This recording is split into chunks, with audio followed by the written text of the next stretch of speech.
Well, hello, this is Stephen, And this is Liz.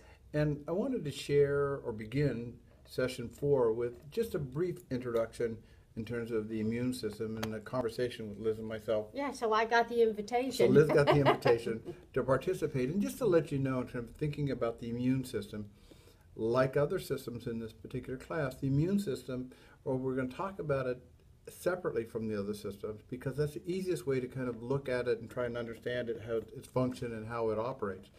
However, in reality, it can't be understood completely without linking it to other systems in the human system, as well as the external environment. And so when we think about the immune system, what we'd like to do is begin thinking about it almost from the point of pre-birth, in the introduction at birth of a relatively naive immune system that you acquire and develop the capacity for an improved immune system over the course of life. And you do that through both some processes whereby your immune system is transferred to you from your mother, and then the number of vaccinations that you might have as a youngster. Ouch. Your immune system, ouch, was that an ouch? Yeah. Your immune system then develops in its capacity to ward off assaults from the outside as well as assaults from the inside through childhood and young adulthood. And then in later life, once again, we face with the declining immune system and more shots again. And so it's not uncommon. Ouch, it's not uncommon in later life, particularly when we're talking about individuals who are 55, 65 or older. They begin talking about the necessity for vaccines related to pneumonia, vaccines related to shingles, a number of vaccines that wouldn't be appropriate for somebody in their 40s, just like it's appropriate when youngsters are in their 3, 4, 5 to begin thinking about polio vaccine. And clearly without the polio vaccine in the United States, we'd have a huge epidemic of polio. And that was one of the things that we were able to get rid of in the latter part of the 40s, 1950s. So thinking about what kind of vaccine, and that's an introduction of an agent from the outside that could help us ward off and defend ourselves against vaccines.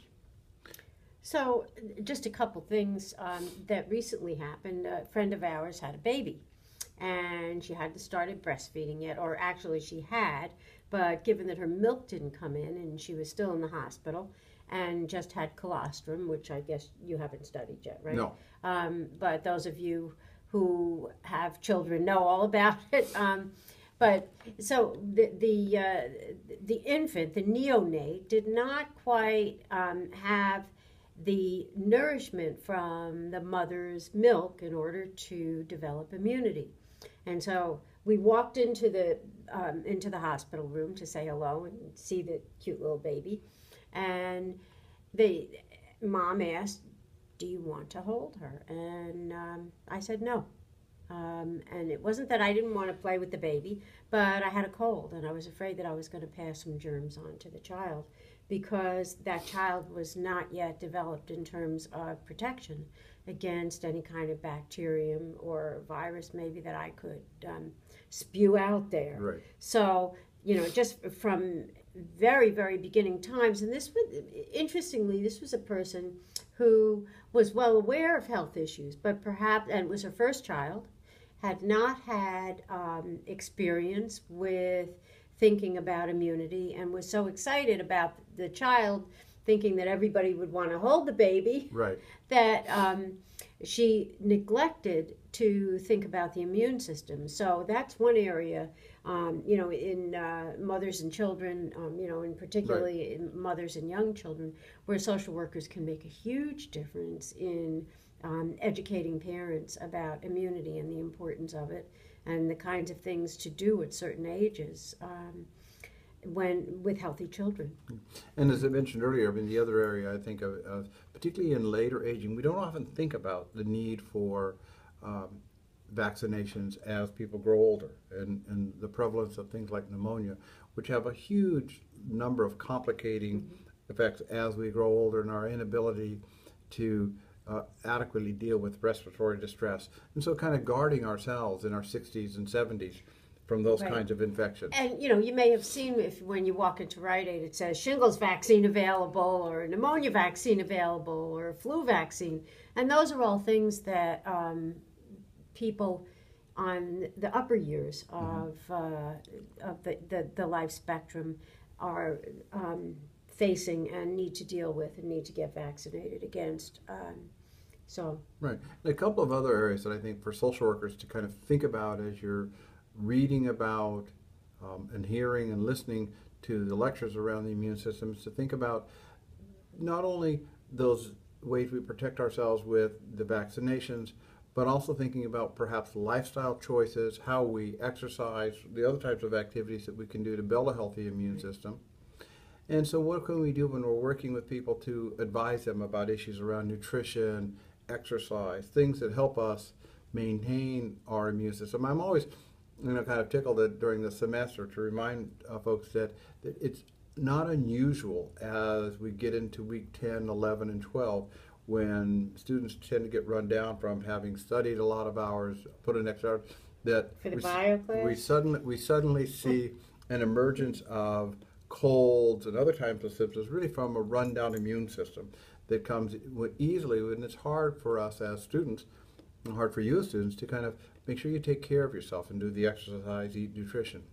And one of the things that dawns on me that might be worthwhile to talk about is 50 years ago, people would have all of these seeming unrelated symptoms. For example, people might have something wrong they'd get skin rashes, or they would get shingles, or they would get eye infections or ear infections, and they would get them repeatedly. And interestingly now, many of those, what were considered to be separate issues and separate entities and separate illnesses, are in large part taken care of by attention to one's immune system and perhaps immune support.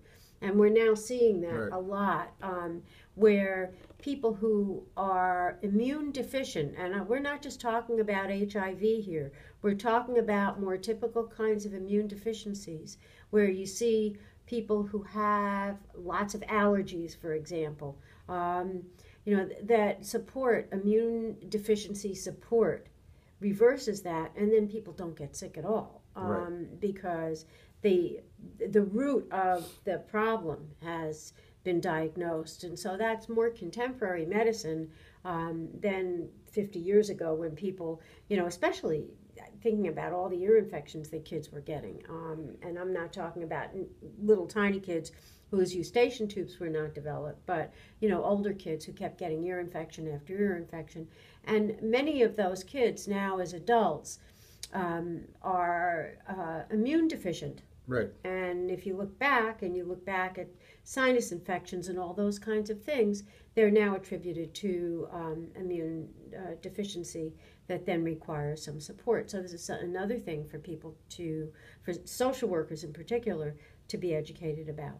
Well, and another area, of course, is being aware of the wide range of autoimmune disorders. So basically, right. Those disorders or those diseases that occur because our immune system makes a false judgment about a foreign agent and begins to attack our cells as foreign.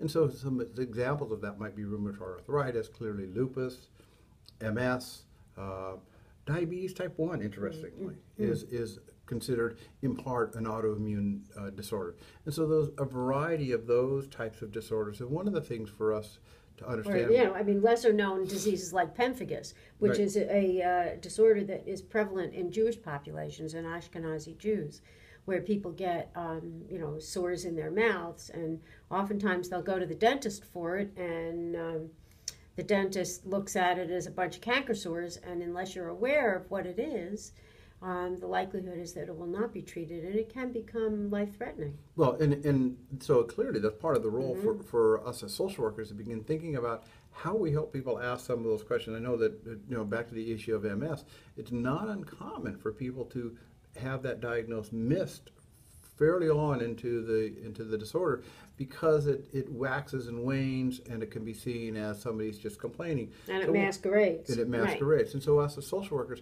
we play a role in helping people ask some questions. Or fibromyalgia, that really is another masquerading kind of autoimmune disorder.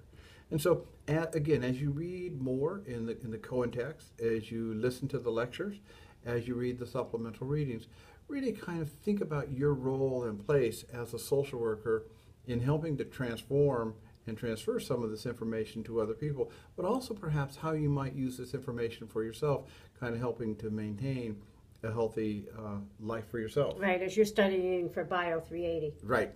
So thank you, and we look forward to seeing you soon. Take care.